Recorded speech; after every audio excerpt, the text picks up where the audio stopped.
आज हम लोगों का एक बहुत बड़ी उपलब्धि हुई है हम लोगों की। अब टीआरई अध्यापक भर्ती परीक्षा का परिणाम हम लोग चरणबद्ध तरीके से घोषित कर रहे हैं और आपने देखा होगा कि कल हम लोगों ने लगभग 16 विषयों का परीक्षाफल घोषित किया और आज भी एक वेबसाइट पर एक आ चुका है एक पॉलिटिकल साइंस का, और आने वाले समय में हम लोग 1-2 दिन में सभी परीक्षाफल घोषित कर देंगे। थोड़ा मैं इसकी पृष्ठभूमि में आप लोगों को कुछ बातें बताना चाहूँगा। आप लोगों को स्मरण होगा कि जिस समय सरकार ने यह घोषणा की थी कि अध्यापक भर्ती किया जाएगा और यह दायित्व बिहार लोक सेवा आयोग को दिया गया था, तब से लेकर के अब तक कई अवसरों पर अलग अलग तरीके से अलग अलग लोगों के द्वारा कई संदेह और कई प्रश्न चिन्ह भी उठाए गए थे। सबसे पहले तो ये कहा गया था कि आयोग की इतनी क्षमता ही नहीं है, 10 साल में आयोग ने मुश्किल से कुछ हज़ार नियुक्तियाँ ही की हैं, तो अब किसी भी हालत में इतनी बड़ी नियुक्ति आयोग नहीं कर पाएगी। उसके बाद पेपर लीक के बारे में भी लोग तरह तरह की संशय करते रहते थे, आशंका व्यक्त करते थे। उसके बाद आए दिन बार बार माननीय न्यायालय का हवाला दे करके भी लोग इसको कि परीक्षा तो स्थगित होने ही वाली है। ऐसा कोई दिन नहीं था जब लोग सुबह से लेकर के रात तक लोग इस परीक्षा को रद्द करने पर लगे हुए थे। उसके बाद कई अवसरों पर लोगों को तरह तरह की भ्रांति भी उत्पन्न हो गई, जिसके कारण से लोग कहने लगे कि अपीयरिंग कैंडिडेट्स को भी मौका मिलना चाहिए। बाद में सरकार ने उसको मान लिया। उसके बाद नया एक विवाद खड़ा हो गया और वो माननीय सर्वोच्च न्यायालय के आदेश के बाद बीएड वर्सेस बीटीसी का प्रश्न उठ गया। उस अवसर पर भी कई लोगों ने कहा कि अब तो परीक्षा को पोस्टपोन कर ही देना चाहिए, नहीं तो माननीय सर्वोच्च न्यायालय क्या मानना हो जाएगी। उस दरमियान हम लोगों ने यह भी एक निर्णय लिया था कि चूँकि परीक्षार्थी संशय में पड़े हुए थे, आए दिन परीक्षा स्थगित होने की बात, परीक्षा रद्द होने की बात और तरह तरह के विवाद के कारण से परीक्षार्थी जो थे, अभ्यर्थी जो थे, वो शायद उतनी तैयारी नहीं कर पा रहे थे। इसके कारण से भी हम लोगों ने ये प्रस्ताव रखा हुआ था कि हम 75% अभ्यर्थी या रिक्ति दोनों में जो कम है उसके उतना तक हम लोग जाने का कोशिश करेंगे और उसके लिए क्वालिफाइंग जो मार्क्स है, कट ऑफ मार्क्स है, वो हम रिलैक्स भी कर सकते हैं। इसको लेकर के भी कुछ लोगों ने कहा कि अब तो गुणवत्तापूर्ण शिक्षा का क्या मतलब रह गया जब आप फेलियर कैंडिडेट्स को भी आप सेलेक्ट कर लेंगे।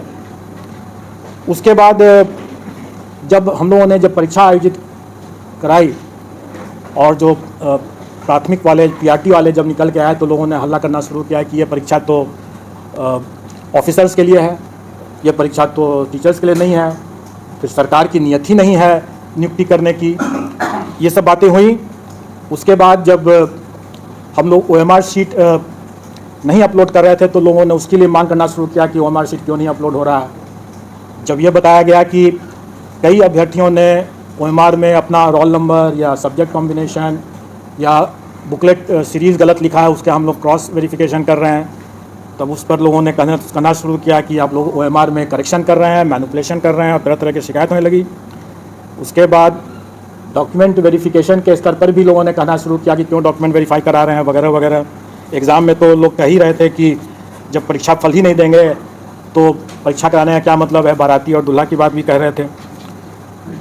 और इन सभी जो ऑब्स्टेकल्स थे, रुकावट थी, उसको दरकिनार करते हुए जब हम लोगों ने परीक्षा संपन्न करा लिया, तब उसके बाद परीक्षा जब सब साफ सुथरे तरीके से हुआ तो लोगों की अपेक्षाएं, उम्मीदें इस हद तक बढ़ गई कि लोग अब ये भी मांग करने लगे कि सीटेट में जो अनुत्तीर्ण हो गए वो कहने लगे कि 5% रिलैक्सेशन कर दीजिए, जैसे कि मेरे पास सभी समस्या का समाधान हो। वो भी मेरे ही अधिकार क्षेत्र में लगता है कि जैसे है। या टीआरई में भी लोग पता नहीं कैसे लोग 5% अतिरिक्त रिलैक्सेशन की बात करने लगे। उसके बाद अभ्यर्थी 1000 गलतियां करें, सर्टिफिकेट्स में तरह तरह की गलती करें, बोले कि मेरा यह गलती हो गया, मुझसे यह गलती हो गया, मुझे और मौका मिले, मुझे और मौका मिले। और इतनी गलतियों के बावजूद भी जब वो आयोग से ये अपेक्षा करने लगे कि हम तो टाइमली रिजल्ट दे दें और अगर हमें विलम्ब हो रहा है तो हम भ्रष्टाचारी हैं,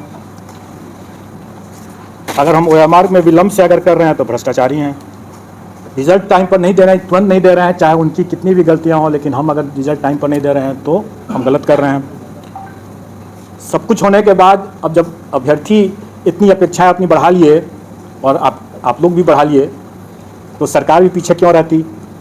तो सरकार ने भी हम लोगों से ये अपेक्षा किया कि भाई आप रिजल्ट के साथ साथ जिला भी आवंटित कर दें। अब आप देखें कि हमारे काम कितने बढ़ गए, और ये सभी काम हमें बिना किसी मिस्टेक के, बिना कोई त्रुटि के, फुल प्रूफ तरीके से करना है। ये छोटी बात नहीं है। ये आयोग के पूरे टीम को मैं इस बात के लिए धन्यवाद देना चाहूँगा। हमारे एग्जामिनेशन कंट्रोलर टीआरई के हैं शर्मा जी, आयोग के सचिव हैं, और तमाम जो पीछे में जो लोग यहाँ पर नहीं है, जो पीछे में तमाम लोग जो काम कर रहे हैं, ये एक तरह से इतिहास इन लोगों ने बनाया। मैं आपको कुछ फैक्ट्स बताना चाहूँगा कि कैसे ये एक इतिहास बना है। परीक्षा हमारी संपन्न हुई 24, 25, 26 अगस्त को, और अभी 2 महीने भी नहीं हुए हैं, 60 दिन भी अभी नहीं हुए हैं, और हम लोगों ने 43 पेपर विषय उसका परीक्षा फल बना लिया है। और सभी कैंडिडेट्स को हम लोगों को जिला भी आवंटित करना था, इंटू 38 कर दीजिए, तो हर जिला के लिए भी हम लोगों ने सूची बना लिया है। तो आप लोगों ने देखा होगा कि अभी तक जितने परीक्षा फल घोषित हुए हैं सब में जिला भी हम लोगों ने आवंटित कर दिया है। तो अगर देखा जाए तो 43 प्रश्न अगर विषय अगर मान लें, उसको ये मान लें, तो एक दिन भी अगर एक पर लगाएं अगर, तो उससे अधिक कितना फास्ट हो सकता है। दूसरा ये भी कि आज तक बीपीएससी के इतिहास में इतनी जल्दी इतने ढेर सारे रिजल्ट्स नहीं दिए गए हैं, ये प्रथम हुआ है। दूसरी बात, जो लोग कहते रहे कि हम लोगों ने रिलैक्स कर दिया क्वालिफाइंग कट ऑफ को 75% हासिल करने के लिए इस उद्देश्य से, और इसमें गुणवत्तापूर्ण शिक्षा प्रभावित हुई, तो ऐसी कोई बात नहीं है। आप लोगों को ये सुखद आश्चर्य होगा, और ये बात तो हम लोगों को भी अनुमान था कि बिहार के अभ्यर्थी काफ़ी काबिल हैं, और उन्हें ये इनका काफ़ी एक्सपीरियंस भी है, तजुर्बा है ऐसे प्रतियोगी परीक्षाओं को देते रहने का, और इसीलिए हम लोग कॉन्फिडेंट थे। जबकि कई लोगों ने इस बात को उठाया था कि बड़ा कठिन प्रश्न आ गया है, कैसे होगा, क्या होगा, लेकिन मैं आप लोगों को बता दूं कि कुछ ही 2-3 ही विषय छोड़ करके, और उसमें निश्चित तौर पर वो प्राथमिकता जो मामला था जिसमें कि सबसे ज़्यादा लोग विवाद कर रहे थे कि बड़ा टफ क्वेश्चन आ गया है, उसमें तो बिल्कुल ही नहीं। किसी भी विषय में 1-2 विषय को छोड़ करके, 1-2 मामले को छोड़ करके, किसी भी मामले में हमें अपने क्वालिफाइंग कट ऑफ को रिलैक्स करने की ज़रूरत नहीं पड़ी। सभी अभ्यर्थी अच्छी गुणवत्ता के हैं, और जो सफल हुए हैं वो निश्चित तौर पर अच्छे लोग हैं। इस परीक्षा में हम लोगों ने बड़े पैमाने पर टेक्नोलॉजी का उपयोग किया। कुछ की बानगी तो आप लोगों ने यहाँ के आयोग के हमारे कमांड कंट्रोल रूम को भी देख करके आप लोगों ने समझ लिया होगा। कुछ की बानगी जो मुन्ना भाई पकड़े गए उन्हें भी अब समझ में आ गया होगा।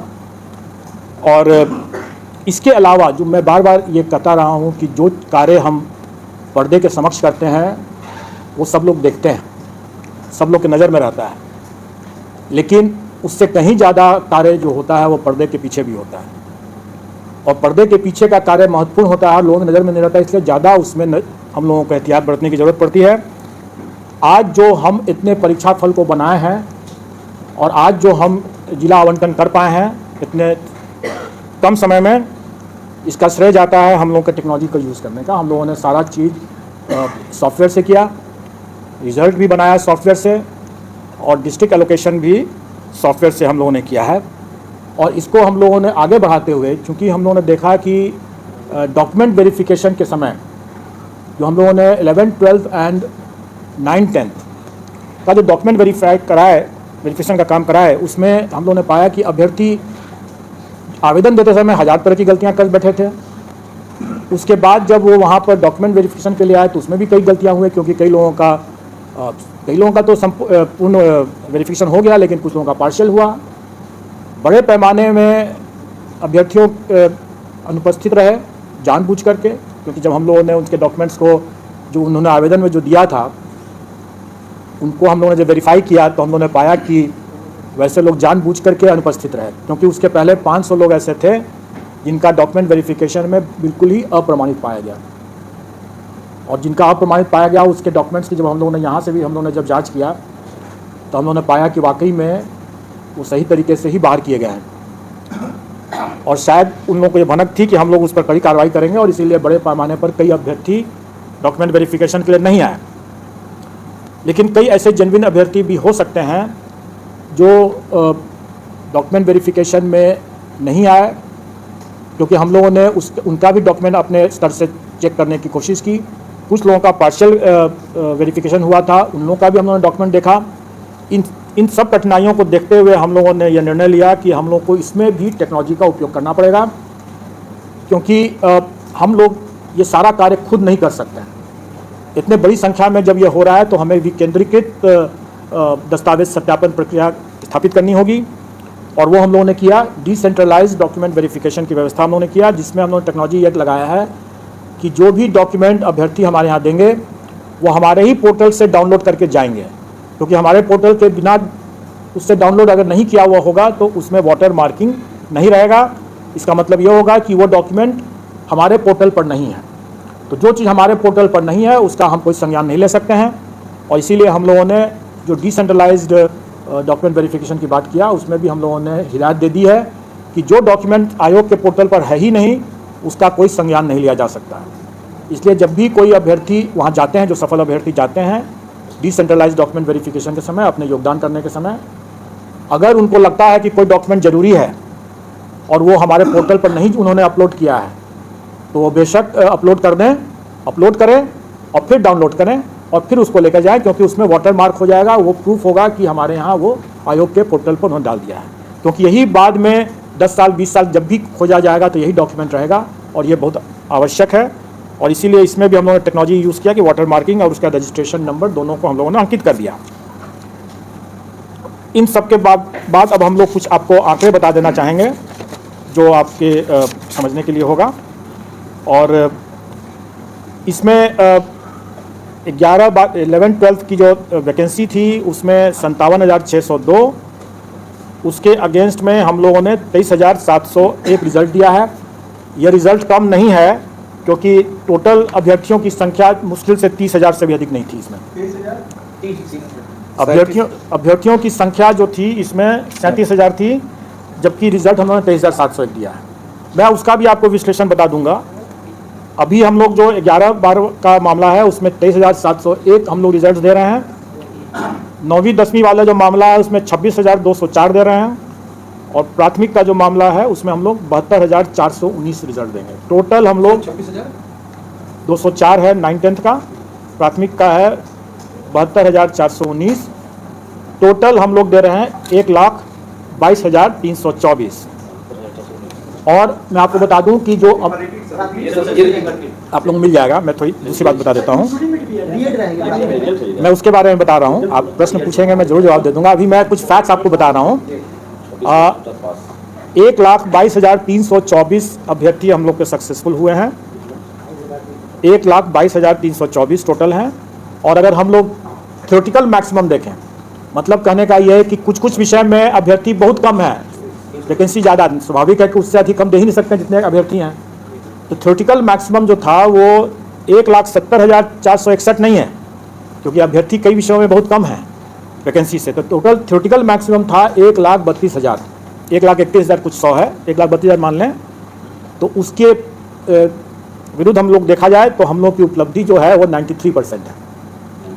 अब आप लोग जितनों का भी ये कहना था कि सरकार की नीयत ही नहीं है अपॉइंट करने की, तो आप स्वयं समझ सकते हैं कि हम लोगों का क्या नीयत था और हम लोगों ने क्या किया है। अब एक प्रश्न एक है जरूर, और वो प्रश्न है कि अभी जैसे पूछा भी गया कि बीएड वर्सेस बीटीसी का क्या होगा। तो इस पर तो मैं आप लोगों को सिर्फ एक गाने की पंक्ति बोल सकता हूँ कि तुम्ही ने दर्द दिया है तुम ही दवा देना। अब जिसने दर्द दिया है वो दवा भी तो वही दे सकता है, और जब तक दवा नहीं है तब तक इलाज संभव नहीं है। मैं समझता हूँ कि आप लोगों को उत्तर मिल गया होगा। सर तो इंक्लूडिंग रहेगा नहीं सर? मैं समझता हूँ कि आप लोगों को उत्तर मिल गया होगा।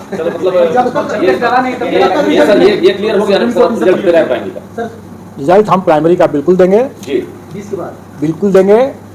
जब निकल जाएगा आप लोग खुद ही, हम लोग के पोर्टल से आप लोग पता चल जाएगा। मैंने बता दिया कि जिसने दर्द दिया है दवा भी उसी को देना है, अगर दवा नहीं है तो कोई इलाज भी नहीं है। दर्द के साथ आगे जीवन आगे बढ़ाना पड़ेगा। दुर्गा पूजा से पहले दे रिजल्ट प्राइमरी का सर? हर एक प्रत्येक रिजल्ट जो है वो दुर्गा पूजा के पहले हो जाएगा। पोर्टल पर आ जाएगा, सारा पोर्टल पर आ जाएगा। और मैं तो यही कहूँगा कि हम लाए हैं कश्ती तूफान से निकाल के। तो अब तो सफल अभ्यर्थियों के हाथ में है कि वो कैसे इसको संभाल के रखते हैं। ना विसरा के नहीं